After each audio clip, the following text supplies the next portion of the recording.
नमो भगवते वासुदेवाय।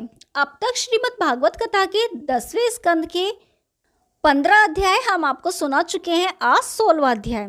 श्री सुखदेव जी बोले, हे राजा परीक्षित, आनंद कंद श्री कृष्णचंद्र ने अपने मन में यह निश्चय किया कि काली नाग का यहाँ रहना ठीक नहीं है, क्योंकि इसने यमुना जी का जल विषैला किया है, अतः इसको उसमें से बाहर कर देना ही उचित है। हे परीक्षित, यमुना की धारा के किनारे कालीदेव नामक एक बड़ी झील थी। उसमें काली नाग के रहने के कारण दूर दूर तक यमुना का जल उफनता रहता था। यदि कोई पक्षी भी धोखे से उसके ऊपर उड़कर पहुंच जाता था तो वह भी उस झील में विष के कारण मरकर उसमें आ गिरता था। उस स्थान पर कोई वृक्ष तक नहीं उगता था, केवल एक अक्षय कदम का वृक्ष ही जीवित रहा था। यह कथा सुनकर राजा परीक्षित ने पूछा, हे सुखदेव जी, उस वृक्ष के नाश न होने का क्या कारण था? श्री सुखदेव जी ने कहा, हे परीक्षित, एक समय उस वृक्ष के ऊपर गरुण जी अपने मुख में कहीं से अमृत लाकर बैठ गए थे। तब उनके मुख से अमृत की बूंद उस कदम के ऊपर टपक गई थी, इसीलिए वह वृक्ष अमर हो गया था और सदा हरा भरा रहता था।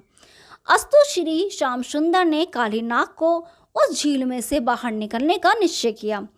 तब उनकी इच्छा से नारद जी कंस के निकट जा पहुंचे। तब कंस ने नारद जी का बहुत सम्मान किया। उस समय नारद मुनि ने कंस से पूछा, हे मथुराधीश, तुम चिंतित क्यों हो रहे हो? तब कंस के नम्रता से हाथ जोड़कर उत्तर दिया, हे मुनिदेव, गोकुल में नंदगोप के घर 2 बालक बहुत ही शक्तिशाली पैदा हुए हैं, क्योंकि उन्होंने मेरे अघासुर आदि अनेक साथियों का वध कर दिया है। इसलिए मुझे सदैव उनके द्वारा अपने मरने का भय बढ़ता जा रहा है। हे नारद जी, वे दोनों बालक कोई अवतारी से मालूम पड़ते हैं। उनका दिनों दिन बढ़ता बल देखकर मेरी कुछ समझ में नहीं आता है। इसलिए अब आप कृपा कर कोई ऐसा उपाय बतलाइए जिससे मैं उन दोनों को मारकर निश्चिंत हो जाऊं। कंस के ऐसे वचन सुनकर नारद जी ने कहा, हे राजा कंस, वे तुम्हारे काल रूप बनकर दिनों दिन बढ़ते ही जा रहे हैं, इसलिए तुम उन्हें अपने मरने से पहले ही मार डालो। यह कहकर नारद जी ने कंस को उपाय बतलाया। हे मथुराधीश, तुम नंदराय को यह खबर कर दो कि हमें कालीदेह के कमल पुष्पों की आवश्यकता है। जब वे गोप कालीदेह में कमल पुष्प तोड़ने के लिए जाएंगे, तब काली नाग उन सबको काटकर मार देगा। यह कहकर नारद जी चले गए। तब कंस ने उसी क्षण नंदगोप के पास यह खबर भेजी कि तुम सब लोग मिलकर कल प्रातः 1 लाख कालीदेह में उगे हुए लाल कमल के पुष्पों को तोड़कर हमारे पास भिजवा देना, नहीं तो हम तुम्हारे दोनों पुत्रों को कैद कर कर तुम्हें कठिन से कठिन राज्य दंड देंगे। हे परीक्षित, तत्पश्चात जब श्री नंद नंदन गो चराकर वन से लौटकर घर आए तो नंदराय जी को अत्यंत उदास देखकर उस समय नंदराय जी ने घबराते हुए उपनंद आदि गोपों को यह कंस का द्वारा संदेश सुनाया, जिसे सुनकर समस्त वृंदावनवासी गोप गोपी आपस में यह कहने लगे कि काली देह में से कमल तोड़ कर लाना तो अपने प्राण देना है। इस पर भी हमें अपने प्राणों के जाने की कोई चिंता नहीं है, लेकिन प्राण देकर भी कमल मिल जाए ऐसी भी तो आशा नहीं है। इसलिए हमें तो ऐसा प्रतीत होता है कि कंस ने यह मांग निश्चय ही हमारे प्राण लेने और कृष्ण बलराम को कैद करने के लिए की है। अतः हमें चाहिए कि हम कंस के पास चलकर विनती करें कि इसके बदले हमें कोई अन्य काम बतला दो, फिर जो होगा वह देखा जाएगा। हे परीक्षित, जिस समय नंद यशोदा इस सोच में बैठे हुए थे, उसी समय श्री कृष्णचंद्र जी घर के अंदर आ गए। नंदराय जी को अति उदास देखकर उन्होंने पूछा, हे बाबा, तुम ऐसे व्याकुल क्यों हो रहे हो? नंद जी बोले, हे बेटा कन्हैया, जब से तुम्हारा जन्म हुआ है तभी से राजा कंस ने तुम्हें मारने के लिए अनेक उपाय रचे, परंतु अभी तक कुल देवताओं की कृपा से तुम्हारे प्राण बचे रहे।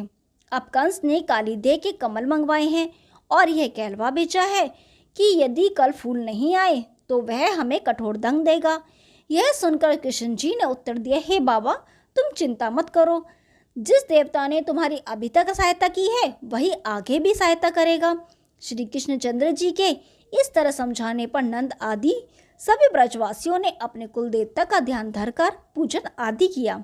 दूसरे दिन श्री कृष्णचंद्र जी गोचराने वन को गए तो वहां ग्वाल वालों सहित यमुना के तट पर पहुंचकर गेंद खेलने लगे। खेल खेल में श्री कृष्णचंद्र जी ने श्री धामा की गेंद को जानबूझकर कालीदेह में फेंक दिया। उस समय श्री धामा ने उनकी कमर में हाथ डालते हुए कहा, हे कन्हैया, तू मुझे अन्य ग्वाल वालों की तरह मत समझना। अब मैं अपनी गेंद लिए बिना तुझे यहाँ से जाने नहीं दूंगा। यह सुनकर श्री कृष्णचंद्र जी ने उत्तर दिया, हे सखा, छोटे बड़े का विचार किए बिना तूने मेरी कमर में हाथ डाल दिया। यह बात अच्छी नहीं है। यह झगड़ा बढ़ाने से तुझे कुछ नहीं मिलेगा। मैंने तेरी गेंद देने से इनकार नहीं किया, फिर भी सिर चढ़ा चला आ रहा है। श्री दामा बोला, हे कन्हैया, बड़ा आदमी तू जिसके लिए होगा उसका होगा। मैं तुझे कुछ बड़ा नहीं समझता। तू नंद का बेटा है तो मैं महानंद का पोता हूँ। बिना गेंद लिए तुझे मैं आज नहीं छोड़ूंगा, चाहे कुछ भी हो जाए। तुमने कंस के सिपाही मारे हैं, मेरी तरफ आंख उठाकर देखो तो सही बच्चू जी। राजा कंस ने कालीदेह के फूल मंगाए हैं। यदि कल तक नहीं पहुंचे तो तुम्हें सारे आटे दाल का भाव मालूम हो जाएगा। श्री दामा के ऐसे वचन सुनकर श्री कृष्ण जी ने कहा, अरे मूर्ख, मुंह संभाल कर बात क्यों नहीं करता? कालीदेह के फूल तेरे नाना जी की जागीर नहीं है। तू अपने मन में विचार मन ही में रखना। कंस हमारा कुछ भी नहीं कर सकेगा। एक दिन वह भी आएगा। अब मैं तेरे सामने ही कंस के दांत तोड़ूंगा, तू उसे बचा लेना। इतना कहकर श्री कृष्णचंद्र जी उसके हाथ से फेंटा छुड़ाकर कदम के वृक्ष पर चढ़ गए। यह देखकर श्री दामा कमर कसते हुए बोला, तू कायर है जो कदम पर चढ़कर मुझसे बचना चाहता है। मैं अभी घर जाता हूँ और पहले नंद यशोदा जी को सारी बात बताए देता हूँ, फिर तुझे अच्छी तरह देख लूंगा। श्री नंदन ने उसे ललकारते हुए कहा, छी दिखता है, तू गेंद के पीछे अपनी जान दे देगा, परंतु मुझे तेरी जान नहीं लेनी। तेरी गेंद ही तुझे मैं दूंगा। यह कहकर कन्हैया जी कालीदेह में छलांग मारकर कूद पड़े। हे परीक्षित, जिस समय कन्हैया जी कालीदेह में कूदे उस समय ग्वालवाल हाहाकार कर उठे। वे श्रीदामा को गाली देते हुए उच्च स्वर में रोने लगे। उनमें से कुछ बालक रोते हुए नंद जी को यह समाचार देने के लिए घर की ओर दौड़े। नंद जी तो यशोदा से कह रहे थे, हे यशोदा, आज कन्हैया के साथ बलदाऊ नहीं गया सो मुझे तो उस पर कोई संकट आया दिखता है। इतना कहकर नंद जी श्री कृष्ण जी को ढूंढने के लिए चले। तब यशोदा भी उनके पीछे पीछे चल दी। वे दोनों कुछ दूर ही पहुंचे थे, तभी मार्ग में वे ग्वालवाल रोते हुए उन्हें मिल गए।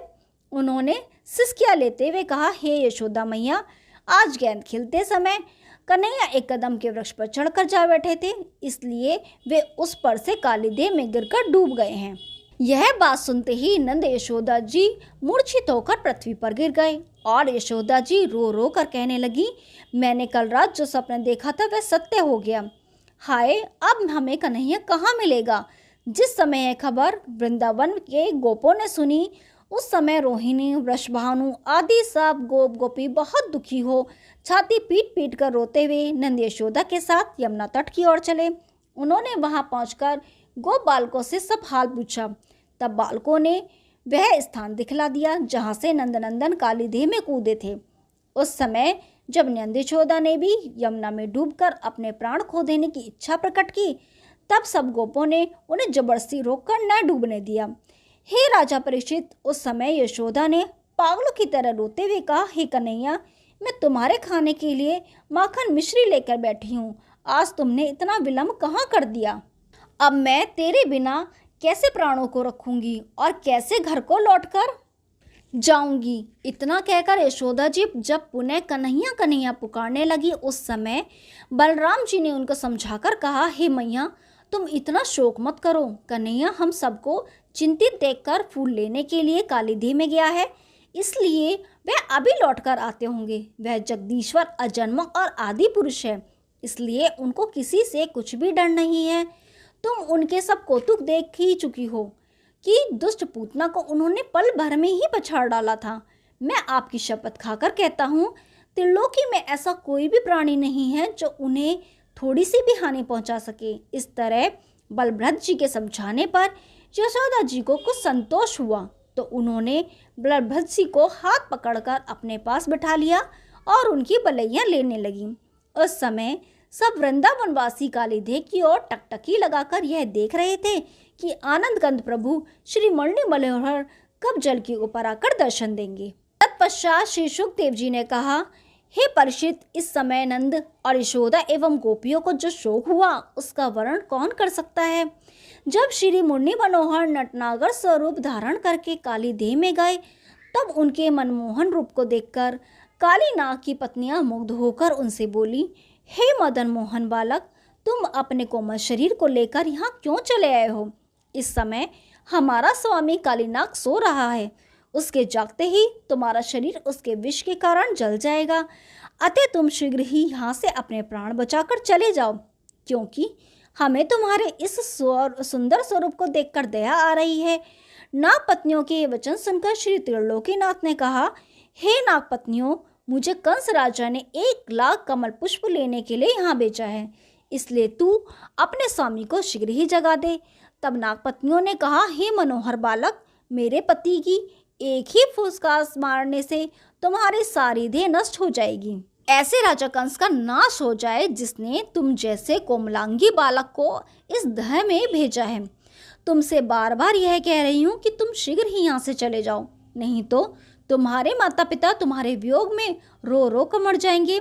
यह सुनकर श्री श्याम सुंदर ने कहा, हे नागपत्नी, तू मुझे बालक जानकर भयभीत क्यों हो रही है। मैं जैसा बालक हूँ अब तुझे मालूम पड़ जाएगा। तू शीघ्र ही नाग को जगा दे, मैं इसे नाद कर और इसी मस्तक पर कमल पुष्प लटका कर ले जाऊंगा, क्योंकि सोते हुए को मरना महापाप है, इसलिए मैं तुझे उसे जगाने को कह रहा हूँ। नाग पत्नी बोली, हे बालक, तुझे छोटे मुंह से बड़ी बात बोलना शोभा नहीं देता है। इस मेरे पति ने गरुड़ से युद्ध किया था, इसलिए तेरी क्या सामर्थ्य है जो तू लड़ सके। अब मुझे ऐसा प्रतीत होता है कि तेरा काल ही तुझे यहाँ ढकेल कर लाया है। अगर तू मेरी बात नहीं मानता है तो तू स्वयं ही जगा ले। हे परीक्षित, नागपत्नी के मुख से ऐसे वचन सुनकर जैसे ही कृष्ण जी ने उसकी पूंछ को दबाया, वैसे ही वे व्याकुल होकर खड़ा हो गया। उसने देखा कि मेरे सामने एक बालक खड़ा हुआ है, तो अपने मन में आश्चर्य करने लगा कि मेरे विष की गर्मी को समुद्र भी सहन नहीं कर सकता है। तब यह कैसा बालक है जिसने यहाँ तक जीवित आकर मुझे सोने से जगा लिया है। यह विचार कर वह क्रोध से पूंछ फड़फड़ाता हुआ श्री नंदनंदन की ओर झपटा और अपने 101 फनों से विष की फंकारें मारने लगा।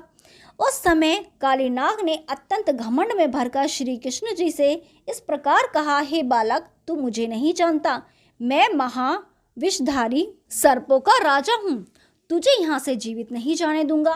नाग के यह वचन सुनकर परम गर्वहारी श्री कृष्ण जी ने अपना शरीर ऐसा फुलाया कि काले नाग के सब अंग टूटने लगे। तब उसने व्याकुल होकर श्री कृष्ण जी को छोड़ दिया।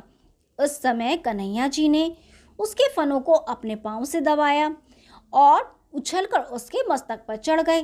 तत्पश्चात नृत्य की गति लेते हुए उसके मस्तक पर जा विराजे। हे परीक्षित, जिस समय श्री कृष्णचंद्र जी अपने शरीर में तीनों लोकों का भार लेकर कालीनाग के मस्तक पर वंशी बजाकर झूमते हुए नृत्य करने लगे, उस समय उस आनंदमय नृत्य को देखने के लिए देवता आदि अपने अपने विमानों में बैठकर आकाश में आ गए। गंधर्वों ने बाजे बजाकर ताल स्वर सहित श्री श्याम सुंदर के यश का गान किया और देवतागण पुष्प वर्षा करने लगे। हे परीक्षित, जब पग की ठोकरों और भार के कारण कालीनाग के फनों से खून बहने लगा और वह मृतक तुल्य होकर अपने विष का घमंड भूल गया तथा फनों को उठाने की उसकी शक्ति न रही, तब कन्हैया जी की कृपा से उसे अपनी मूर्खता का पता लगा तथा यह बात ध्यान में आई कि एक समय ब्रह्मा जी ने मुझसे ब्रज में श्री हरि के कृष्ण अवतार होने की बात कही थी। यह ध्यान में आते ही उसे यह निश्चय हुआ कि यह वही अवतारी बालक है, अन्यथा और किसमें इतनी सामर्थ्य है जो कि मेरे विष से जीवित बढ़ सके। उस समय कालीनाग मन में पछताने लगा कि मुझसे बहुत बड़ा अपराध हुआ जो मैंने श्री त्रिलोकीनाथ जी के शरीर पर अपने फन चलाए।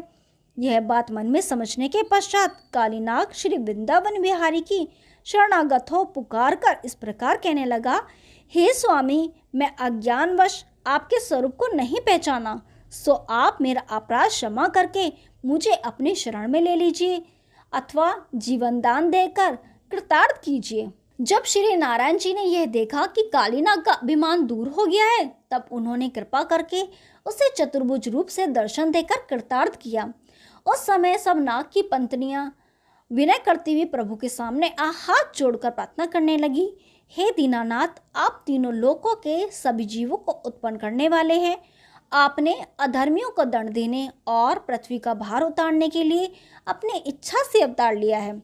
जगत में जो प्राणी आपका ध्यान धरता है अथवा आपकी भक्ति करता है, वह भवसागर से पार उतरकर मुक्ति पद को प्राप्त करता है। जिस प्रकार अनजाने में अमृत पीने से भी मनुष्य अमर हो जाता है, उसी प्रकार आपके ध्यान से भी यह जीव अधमगति से ऊंचा उठ जाता है। हमारे पति ने अपने अपमान के वशीभूत होकर आपको नहीं पहचाना था, अतः उसे अपने किए का दंड मिला है, परंतु आपका दर्शन पाने के कारण वह भी भाग्यवान अवश्य हुआ है। जब तप करने पर भी आपके जिन चरणों का दर्शन सहज ही प्राप्त नहीं होता, उसे इसने घर बैठे पाया है। हे परीक्षित, जब नाग पत्नियों ने इस प्रकार प्रार्थना की, तब श्री कृष्णचंद्र जी प्रसन्न हो कालीनाग के मस्तक से नीचे कूद पड़े। उसी समय कालीनाग ने उन्हें प्रणाम करते हुए इस प्रकार स्तुति की, हे श्री कृष्ण जी, मुझसे अनजाने में जो अपराध बन पड़ा है, उसके लिए आप मुझे क्षमा कर देने की कृपा करें। मैं विष से परिपूर्ण हूँ, स्वभाव का प्राणी हूँ, अतः मैंने आपके ऊपर अपना फन चलाया था। सो हे प्रभु, जब ब्रह्मा आदि देवता भी आपके भेद को शीघ्र नहीं पहचान पाते हैं, फिर भला मैं मूर्ख आपको किस प्रकार जान लेता। आपने मुझे अपना दर्शन देकर कृतार्थ कर दिया है। हे परीक्षित, कालीनाग की प्रार्थना सुनकर श्री श्याम सुंदर ने कहा, हे काली, अब तू यहाँ से हटकर अपने परिवार सहित रमणीक द्वीप में जाकर निवास कर। जो मनुष्य इस काली देह में स्नान करके पितरों का तर्पण करेगा, उसके सभी पाप नष्ट हो जाएंगे। मैं तुझसे बहुत प्रसन्न हूँ, इसलिए तेरा अपराध क्षमा किए देता हूँ। जो देवता और मनुष्य मेरी तथा तेरी इस कथा को कहेंगे अथवा सुनेंगे, उन्हें सर्प के काटने का भय नहीं रहेगा। हे सर्पराज, राजा कंस ने काली देह के 1,00,000 रक्त कमल के पुष्प मांगे हैं, सो तू उन्हें शीघ्रतापूर्वक मेरे ब्रज में पहुंचा दे। श्री कृष्ण जी के ऐसे वचन सुनकर काली नाग ने भय से कांपते हुए कहा, हे भगवान, कमल के फूल तो मैं पहुंचाई देता हूँ, परंतु रमणक द्वीप में जाने से मुझे गरुण जी खा जाएंगे। तब श्री कृष्ण जी ने कहा, हे काली, तेरे मस्तक पर तिलक रूप में मेरे चरणों का चिन्ह बन गया है, सो इसे देखकर गरुण जी तुझे कोई दुख नहीं पहुंचाएंगे। फिर भी मैं गरुण को यहाँ बुलाकर उनसे तेरा भय दूर कराए देता हूँ। इतना कहकर श्री कृष्णचंद्र जी ने उसी समय गरुण को बुलाकर कालीनाग के वंशजों को न सताने की आज्ञा दे दी। उस समय कालीनाग ने बहुत प्रसन्न होकर अपनी स्त्रियों सहित श्री कृष्णचंद्र जी की विधि पूर्वक पूजा की और बहुत से मणिरत्न आदि भेंट में दिए। तत्पश्चात वह अपने नागों को 10 सहस्त्र कमल पुष्प लदवाकर और अपने मस्तक पर श्री कृष्णचंद्र जी को बैठाकर जल के बाहर आ पहुंचा। हे परीक्षित, श्री श्याम सुंदर के दर्शन पाते ही नंद, यशोदा तथा अन्य सब कामवान वृंदावन के वासी ऐसे प्रसन्न हुए मानो मुर्दा शरीर में प्राण लौट आए हों। तभी कालीनाग ने श्री कृष्ण जी को यमुना तट पर उतारकर वहीं कमल के फूलों को उनको भेंट किया। उस समय श्री हरि ने उसे विदा करते हुए कहा, हे काली, अब तुम निडर होकर रमणक द्वीप में निवास करो। तब कालीनाग अपने परिवार सहित रमणक द्वीप को चला गया। हे परीक्षित, इस प्रकार भगवान श्री मुरली मनोहर ने दुख सागर में डूबे हुए ब्रजवासियों से मिलकर सबके हृदय में हर्ष उत्पन्न किया। उसी दिन से काली देह की यमुना की धारा का जल जो विष के समान था, अमृत के समान हो गया। यह चरित्र देखकर सब देवता पुष्प बरसाने लगे। ओम नमो भगवते वासुदेवाय। 16वां अध्याय समाप्त हुआ। कल 17वां अध्याय शुरू करेंगे। तब तक के लिए नमस्कार।